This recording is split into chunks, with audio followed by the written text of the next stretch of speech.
ఆయ్ Thandel single hat trick సాధించిన Gita art సంస్థకి. ఎందుకంటే ఆయ్ సినిమా ఒక కాంపిటీషన్లో, ఇండిపెండెన్స్ డే కాంపిటీషన్లో 2-3 పెద్ద సినిమాల మధ్య వచ్చి ఒక విజయం సాధించింది. అదేంటండి సక్సెస్ గురించి ఇక మాట్లాడాం. అలాగే ఫిబ్రవరి డ్రై సీజన్ కూడా బాక్స్ ఆఫీస్ ఫ్రై సీజన్ చేసిన తండేల్ ఒక పెద్ద సక్సెస్. సో సింగిల్ మార్నింగ్ షోకి 20% ఓపెన్ అవ్వగానే అందరూ చాలామంది జబ్బలు జరుచుకుని చప్పట్లు కొట్టేసుకున్నారు అని. ఎందుకంటే పక్కన ఒక వార్ పొజిషన్ ఉంది. అలాంటిదప్పుడు కూడా ఈవినింగ్ నుంచి అది 60% అయింది, నెక్స్ట్ డే మ్యాట్నిక్ 80% అయింది, వీకెండ్కి 100% కలెక్షన్స్తో, అంటే వీక్ సీజన్ అనుకున్న దాన్ని పీక్ సీజన్ చేసింది. సో ఇలాంటి హ్యాట్రిక్ని, అంటే గీతా ఆర్ట్స్ ఎప్పుడు సీజన్స్ నమ్మదో, కంటెంట్ అనే రీజన్స్నే నమ్ముద్ది.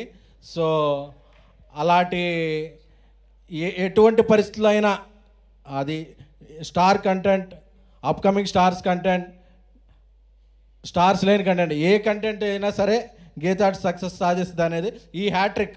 ఎందుకంటే ఈ మధ్య ఇండస్ట్రీలో సక్సెస్లు తక్కువైపోయినాయి.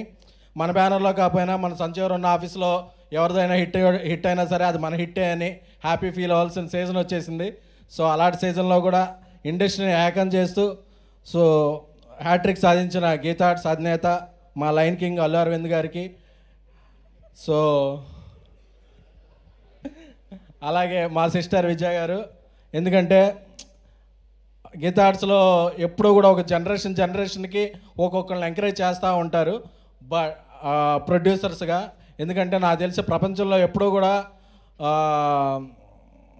వాళ్ళ పిల్లల్లో వాళ్ళ చుట్టాలను ఇలాగే చేస్తుంటారు. బట్ ఏ రిలేషన్ లేకపోయినా, మనకి ఏ రిలేటివ్ కాకపోయినా, ఏ ఫీలింగు లేకుండా సో మన ఈ వీడికి టాలెంట్ ఉంది అని చెప్పి వాళ్ళ మీద డబ్బు పెట్టి, వాళ్ళ కోసం డబ్బు పెట్టి సినిమా తీసే పర్సన్స్ ఎవరన్నా ఉంటే అది గీతా ఆర్ట్స్ అల్లు అరవింద్ గారు. నాకు తెలిసి దేశంలో, ఇండియాలోనే కాదు వరల్డ్లో కూడా వాళ్ళ పిల్లలు వాళ్ళ రిలేటివ్స్ కాకుండా బయటి వాళ్ళని వాళ్ళ పొజిషన్ ఇచ్చేసి ప్రొడ్యూసర్స్గా ఎంకరేజ్ అయిన సంస్థ అనేది నాకు ఎక్కడైతే తెలీదు. సో అలాంటి అరవింద్ గారు మంచికి అన్ని హిట్సే వస్తాయి. ఇప్పుడు విద్యా గారు కంటెంట్ రిచ్ ఫిల్మ్స్ పట్టుకుంటూ వరుసగా సక్సెస్ సాధిస్తున్నారు. ఎందుకంటే ఈ సినిమా రిలీజ్ అయిన రోజు సిచ్యువేషన్ బాగాలేదు, అన్ని మిసైల్సే ఉన్నాయి. బట్ థియేటర్కి వెళ్ళి చూస్తే స్మైల్స్ మిసైల్స్, స్కడ్స్, స్మైల్ బాంబ్స్ పడుతున్నాయి. సో దీనికి కారణం ఏంటంటే శ్రీ విష్ణు గారు, వెన్నెల కిషోర్ గారు. అంటే నాకు RRRలో రామ్ చరణ్ గారు అన్నో తారక్ గారు ఒక యాక్షన్ సినిమా చేస్తే అలాగా ఒక వైబ్ ఉంటుందో అలాగా ఇది కామెడీ RRR. శ్రీ విష్ణు గారు అన్నో వెన్నెల కిషోర్ గారు స్మైల్ చేస్తుంటే ముందు అసలు ఆయన లుంగి కట్టుకొని ఆ పాట ఇది చేస్తుంటే ఆయన వచ్చి ఆడిషన్లో కూర్చుంటే థియేటర్ మొత్తం, మల్లికార్జున థియేటర్లో చూస్తుంటే థియేటర్ మొత్తం అరుస్తున్నారు. అంటే ఆ సమోసాలు తెచ్చుకుంటారు కదా, పేపర్స్ ఎవరో తెచ్చుకోలేకుండా ఈ సీన్లు చూసి సమోసాలు, వాటర్ బాటిల్ అలా ఇసిరేస్తున్నారనమాట. అంటే ఇది చాలా హ్యాపీగా చెప్పుకోవాలి. ఎందుకంటే అన్ఎక్స్పెక్టెడ్గా అరే ఏంటిది ఒక వైబ్ ఉంది. ఎందుకంటే థియేటర్లో ఆ వైబ్ రావడం చాలా కష్టం. ఎందుకంటే మనం ఐమాక్స్ ముందు రివ్యూలను మేనేజ్ చేయొచ్చు, మాట్లాడే వాళ్ళని మేనేజ్ చేయొచ్చు, కానీ థియేటర్లో నవ్వులు మేనేజ్ చేయడం అనేది కంటెంట్ ఉంటేనే అవుద్ది. సో అది ఈ సినిమాకి కంటెంట్ ఉంది. అలాగే కార్తీక్ రాజు గారు, ఆయన తమిళీన్ అయినా సరే తెలుగు పల్స్ బాగా పట్టుకున్నారు. నాకు తెలిసి ఆయన కోకట్పల్లి, మోసాపేట, శ్రీనగర్ కాలనీ సందులు బాగా తిరుగుంటారు. సో అలాగే ఈ సినిమాతో మంచి ఘన విజయాన్ని అందుకున్న కేతిక గారు, మీకు ఇలాగే ఇక్కడ నుంచి కెరీర్ అంతా బాగుండాలని. అలాగే ఇవానా గారు. సో దీనికి చాలా మంచి మ్యూజిక్ ఇచ్చిన విశాల్ గారికి. సో అలాగే ఎప్పుడు మా అందరికీ ఈ మధ్యకాలంలో గీతా ఆర్ట్స్ అసోసియేట్ అయిన భాను, రియాజ్ వాళ్ళిద్దరూ కూడా వచ్చే చాలా రోజుల నుంచి స్నేహితులు. వాళ్ళకి కంటెంట్ మీద మంచి స్టోరీలు ఎక్కడ ఉంటే అక్కడ వాళ్ళు ఫస్ట్ మనం వెళ్ళి అడ్వాన్స్ ఇద్దాం అనుకున్న బట్టి వాళ్ళు ఆల్రెడీ చెక్ ఇచ్చేసి ఉంటారు. సో భాను రియాజులు కూడా అందరూ బాగుండాలని చెప్పి, అలాగే శ్రీ విష్ణు గారి గురించి చెప్పాలంటే ఒక జనరేషన్ ఆఫ్ డైరెక్టర్స్ అప్పట్లో